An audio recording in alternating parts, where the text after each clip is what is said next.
السلام علیکم ناظرین، دنیا کا ہر انسان لمبی زندگی چاہتا ہے، مگر اسے یہ احساس نہیں ہے کہ وہ جتنی لمبی زندگی اس دنیا میں گزارے گا اتنا ہی زیادہ وہ مصیبتوں سے، پریشانیوں سے دوچار ہوگا۔ یہی وجہ ہے کہ اللہ کے نبی صلی اللہ تعالیٰ علیہ وآلہ وسلم نے ایسے لوگوں کو برے لوگوں میں شامل کیا ہے جو لمبی عمر تو پاتے ہیں مگر نماز، روزہ اور دیگر عبادتوں سے دور رہتے ہیں۔ جیسا کہ حضرت ابو ہریرہ رضی اللہ تعالیٰ عنہ سے روایت ہے، وہ بیان کرتے ہیں کہ ایک آدمی حضور اکرم صلی اللہ تعالیٰ علیہ وآلہ وسلم کے پاس حاضر ہوا اور سوال کیا کہ یا رسول اللہ صلی اللہ تعالیٰ علیہ وآلہ وسلم، لوگوں میں سب سے بہترین شخص کون ہے؟ تو آقا کریم صلی اللہ تعالیٰ علیہ وآلہ وسلم نے ارشاد فرمایا کہ جس کی عمر لمبی ہو اور وہ انسان نیک اعمال بھی بجا لاتا ہو تو وہ دنیا کا سب سے بہترین شخص ہے۔ پھر اس شخص نے حضور اکرم صلی اللہ تعالیٰ علیہ وآلہ وسلم کی خدمت میں ایک اور سوال رکھا کہ اے اللہ کے نبی صلی اللہ تعالیٰ علیہ وسلم، آپ یہ بھی بتا دیں کہ لوگوں میں سب سے برا کون ہے؟ تو حضور اکرم صلی اللہ علیہ وآلہ وسلم نے ارشاد فرمایا کہ جس کی عمر لمبی تو ہو مگر وہ برے اعمال کرتا ہو، نیک اعمال سے دور رہتا ہو، تو یہ دنیا کا سب سے بدترین شخص ہے۔ ناظرین اکرام، جیسا کہ ہم سب جانتے ہیں کہ پانچوں انگلیاں برابر نہیں ہوتی، اسی طرح سب انسان بھی ایک جیسے نہیں ہوتے۔ آج کی یہ ویڈیو ان بری عورتوں کے لیے ہے جن کی وجہ سے اچھی عورتیں بھی بدنام ہو جاتی ہیں۔ 3 عادتیں ایسی ہیں جو عورتوں کو قبر سے سیدھا جہنم میں لے کے جائیں گی۔ یہ 3 بری عادتیں اللہ تبارک و تعالیٰ کو اتنی ناپسند ہے کہ یہ 3 عادات اپنانے والی عورت جس گھر میں بھی چلی جائے اس گھر میں رحمت کے فرشتے نہیں آتے، وہ گھر تباہ و برباد ہو جاتا ہے، گھر اجڑ جاتا ہے۔ اس گھر میں رہنے والا ہر ایک انسان آفات و مشکلات اور مصیبتوں کی دلدل میں پھنستا چلا جاتا ہے۔ فرمایا ہر ایک عورت سے شادی کر لینا مگر 3 عادتیں اپنانے والی عورت سے ہرگز شادی نہ کرنا، ورنہ تمہارا ہنستا ہنساتا گھر اجڑ جائے گا، تمہارا جنت کا ٹکڑا گھر جہنم کے گڑھوں میں سے ایک گڑھا مانا جائے گا۔ آخر وہ 3 بدترین عادتیں کون کون سی ہیں؟ وہ 3 گناہ عظیم کون کون سے ہیں جس کے اپنانے سے عورت قبر سے سیدھا جہنم میں چلی جائے گی؟ قیامت کے دن اسے بہت بڑی شرمندگی کا سامنا کرنا پڑے گا، اور یہ 3 گناہ اللہ تبارک و تعالیٰ کو بہت ہی زیادہ ناپسند ہیں۔ نمبر 1، اللہ تبارک و تعالیٰ کی ناپسندیدہ عادت، ناپسندیدہ گناہ، عورت کا گناہ ناپاکی ہے، یعنی غسل فرض ہونے کے فوراً بعد وہ غسل نہ کرنا۔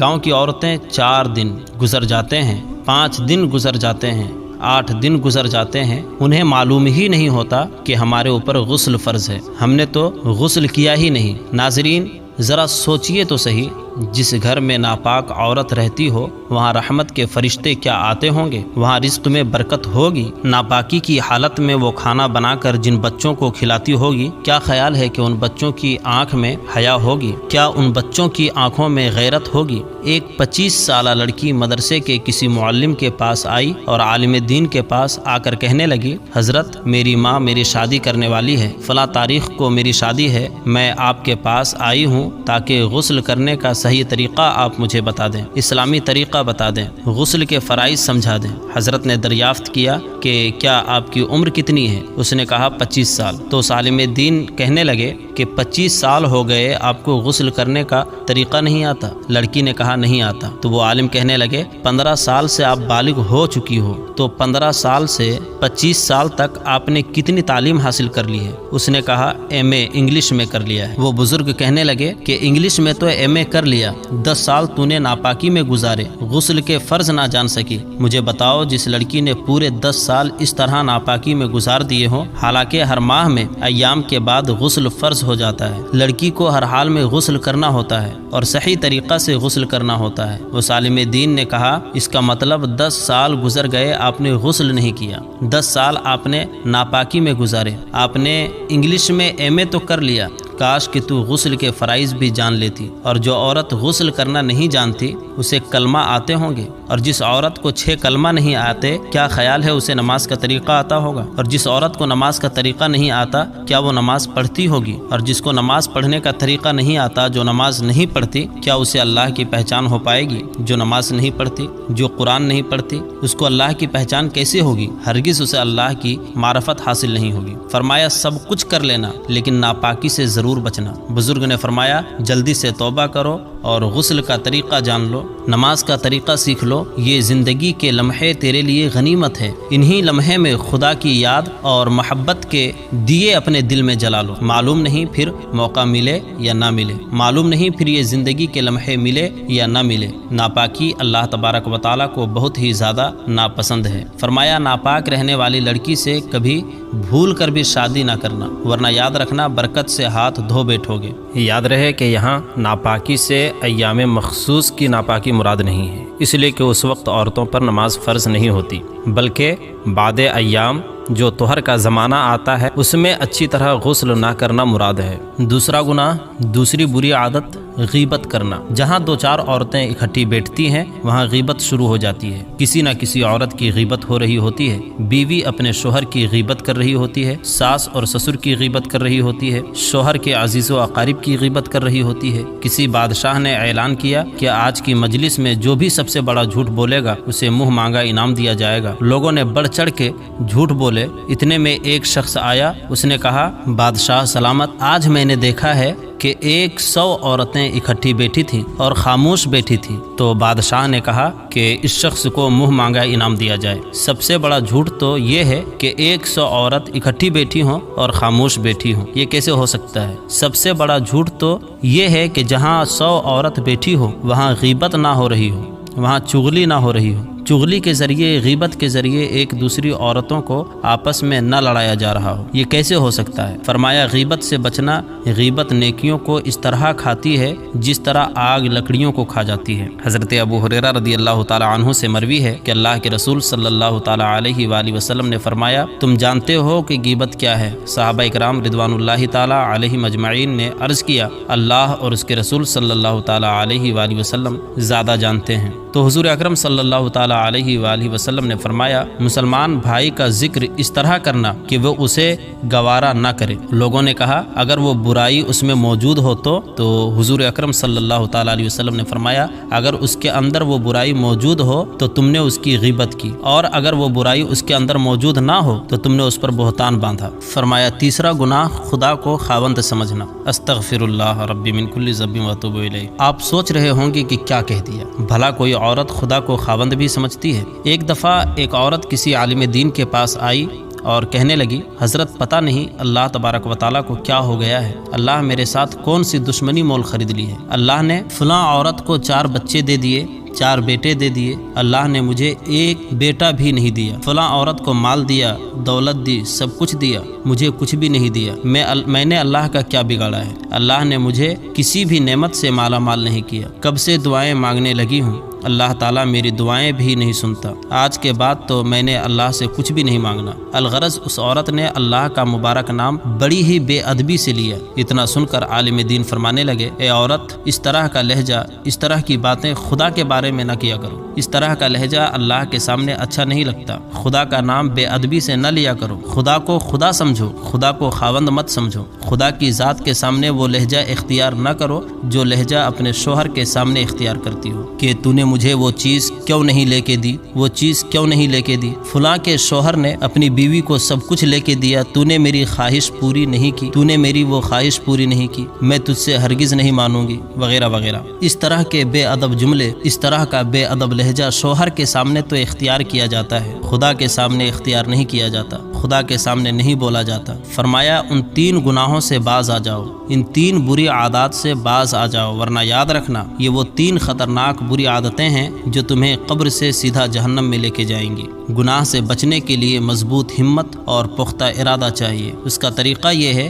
کہ آپ نیک ماحول اور محبت اختیار کریں، اور اگر ان گناہوں سے بچنا مشکل ہو رہا ہو تو یہ سوچیں کہ اگر اس گناہ کو کرتے وقت مجھے میرے والدین یا کوئی بھی ایسے رشتہ اور تعلق والا شخص جس سے انسان کو اپنا گناہ چھپانا چاہیے، مثلا اساتذہ یا شاگرد وغیرہ، تو دیکھ لیں تو کیا میں ان کے سامنے یہ گناہ کر سکوں گا یا نہیں, یا شرمندہ ہوں گا یا نہیں. پھر یہ سوچیں کہ جب میں والدین کے سامنے گناہ سے شرماتا ہوں تو اللہ تبارک و تعالی ہر وقت مجھے دیکھ رہا ہے, جو میرے خالق اور حقیقی محسن ہے, حساب و کتاب پر مکمل قادر ہے. اس کے سامنے میں کس منہ سے حاضر ہوں گا. نیز یہ سوچیں کہ قیامت کے دن اگر والدین, بیوی بچوں, بہن بھائیوں, اساتذہ, شاگرد, دوستوں اور تمام مخلوق کے سامنے بتا دیا کہ فلاں ابن فلاں نے فلاں دن فلاں وقت یہ گناہ کیا ہے, تو اس وقت آدمی شرم سے پانی پانی ہو جائے گا. قیامت کا وہ منظر تو سوچیں تو امید ہے کہ گناہوں کا ترک کرنا آسان ہو جائے گا. اور ان سب باتوں کی عادت پیدا کرنے کے لیے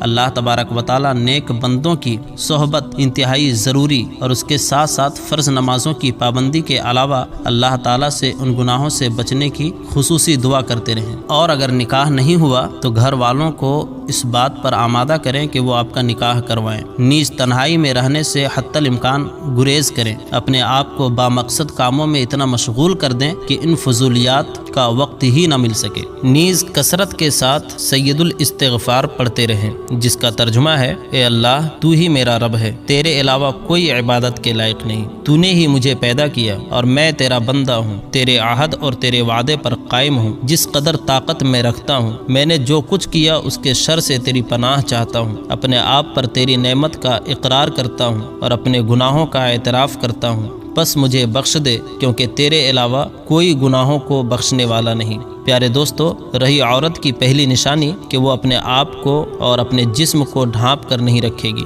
نمبر 2, وہ اپنے شوہر کی نافرمان ہوگی, ہر وقت اپنے شوہر سے لڑائی کرے گی, اس کی عزت نہیں کرے گی. نمبر 3, بہت بد زبان ہوگی, ہر وقت اس کی زبان کینچی کی طرح چلتی رہے گی. نمبر 4, غیر مردوں کے سامنے اپنے بالوں کی نمائش کرے گی. نمبر 5, اپنے آپ کو پورے خاندان میں سب سے زیادہ عقل مند سمجھے گی. اور نمبر 6, دوسرے کو بات کرنے نہ دے گی, نہ کسی کی بات سنے گی. نمبر 7, اس کو اپنی نیند بہت عزیز ہوگی, زیادہ وقت تک نیند کا بہانہ کر کے سوئی پڑی رہے گی. نمبر 8, وہ چیخ کر بلند آواز میں بولے گی اور منہ پھٹ ہوگی. نمبر 9, غیر مردوں کو دکھانے کے لیے باریک اور دکھاوے والے کپڑے پہنے گی. نمبر 10, دوسروں کے سامنے اپنے شوہر کی بہت برائی کرے گی. نمبر 11, اپنے شوہر کی بات کاٹ کر اپنی بات کو ترجیح دے گی. نمبر 12, بازاروں کے زیادہ چکر لگائے گی, ہر وقت اسے کپڑوں اور میک اپ کی فکر پڑی رہے گی. اللہ پاک ہمیں دین کی مکمل سمجھ نصیب فرمائے اور ان پر عمل کی توفیق عطا فرمائے, آمین. پیارے دوستو, ہم امید کرتے ہیں کہ آپ کو ہماری آج کی یہ ویڈیو ضرور پسند آئی ہوگی. اگر آپ کو ہماری آج کی یہ ویڈیو پسند آئی ہے تو ہم آپ سے گزارش کرتے ہیں کہ آپ ہمارے چینل کو ضرور سبسکرائب کریں اور ساتھ ہی لگے بیل کے بٹن کو بھی پریس کر لیں تاکہ ہماری آنے والی اور بھی مزید معلوماتی ویڈیوز کا نوٹیفیکیشن وقت کے ساتھ آپ کو ملتا رہے. سبسکرائب کے ساتھ ساتھ ہماری ویڈیوز کو لائک کریں, شیئر کریں اور کمنٹس میں اپنی قیمتی رائے کا اظہار ضرور کریں. کمنٹس میں آپ اپنے سوالات بھی ہم تک پہنچا سکتے ہیں. اب ہم آپ سے اجازت چاہتے ہیں. اللہ پاک آپ کو اپنے حفظ و امان میں رکھے, آمین.